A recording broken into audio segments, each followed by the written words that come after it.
Hello bachcho, let's see question. Thus, if assertion and reason both are true, and reason is a correct explanation of the assertion, then we have to select A.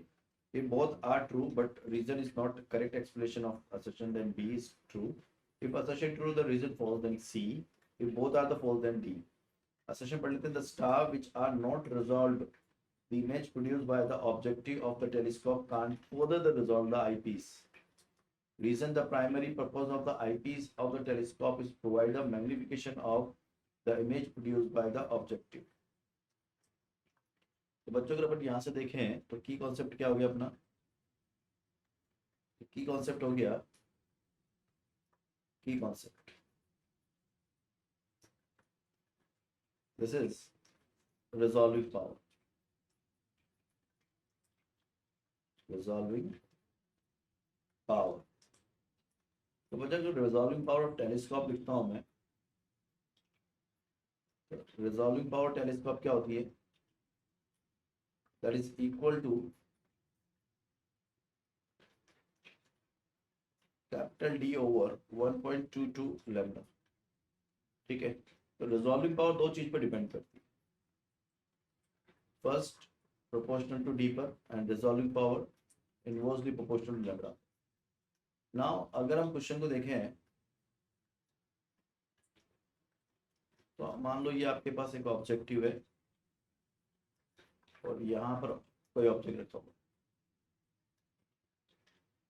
तो बच्चों अगर अपन देखें तो ये इसके पास diameter हो गया, ठीक है, और ये इसकी एंगुलर रेंज हो चुकी है. Yes.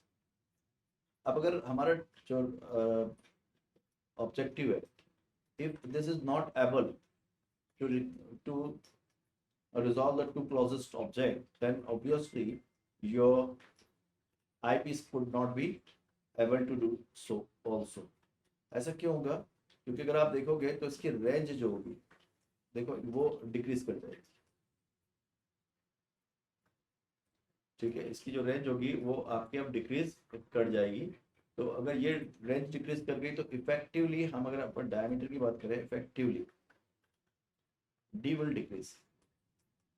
So that's why that eyepiece could not be resolved that object which is not resolved by the objective. अगर अपन देखें ऑब्जेक्ट के लिए ये आपके पास एक एंगुलर रेंज होगी इतनी, लेकिन इसके लिए ये एंगुलर रेंज छोटी हो जा रही है. इसके लिए आई जब इसी एंगुलर रेंज को वो डिटेक्ट नहीं कर पाया हमारा ऑब्जेक्टिव जो कि बड़ी रेंज है, तो छोटी रेंज को तो और भी वो डिटेक्ट नहीं कर पाएगा. कौन? आपका eyepiece. So that is your correct. Now reason behind the primary purpose of eyepiece of telescope is provide to magnification of the image produced by the objective. बिल्कुल सही बात है ना. लेकिन जो explanation है वो ये है. क्या होगा explanation? That angular range of the objective is always higher than the angular range of the eyepiece. If that objective angular range is not able to resolve the two closest object or like a star, so that eyepiece could not also be resolved them. तो ये बात पक्की. अगर हमारा objective नहीं कर पा रहा है तो वो काम आईपीस कैसे करेगा? क्योंकि उस आईपीस के लिए जो आपका एंगुलर रेंज होगा वो हमेशा छोटा होगा as compared to what objective. But यहाँ रीजन ये दे रखा है कि आईपीस को जो यूज करते हैं वो यूज करते हैं किस लिए? To provide the magnification. बिल्कुल सही बात है. क्योंकि जब ऑब्जेक्ट बनता है, अगर मान लो ये आपका आई ऑब्जेक्टिव और ये आपका आईपीस है, जब इमेज बनती है तो इमेज कहाँ सेट की जाती है? इसके फोकस और आईपीस के फोकस और आईपीस के ओ के बीच में, ऑप्टिकल सेंटर के बीच में, और इमेज हमें मिलती है बड़ी. तो only this the only purpose of the eyepiece is to provide the magnification of the image produced by the object. ये बात सही है. तो राइट आंसर जो हो जाएगा हमारे पास यहाँ पर वो बी चला जाएगा, क्योंकि दोनों स्टेटमेंट सही तो हैं लेकिन रीजन क्लेरिफाई नहीं है. So correct answer of the question is what? B. And I hope you understood it. All the best.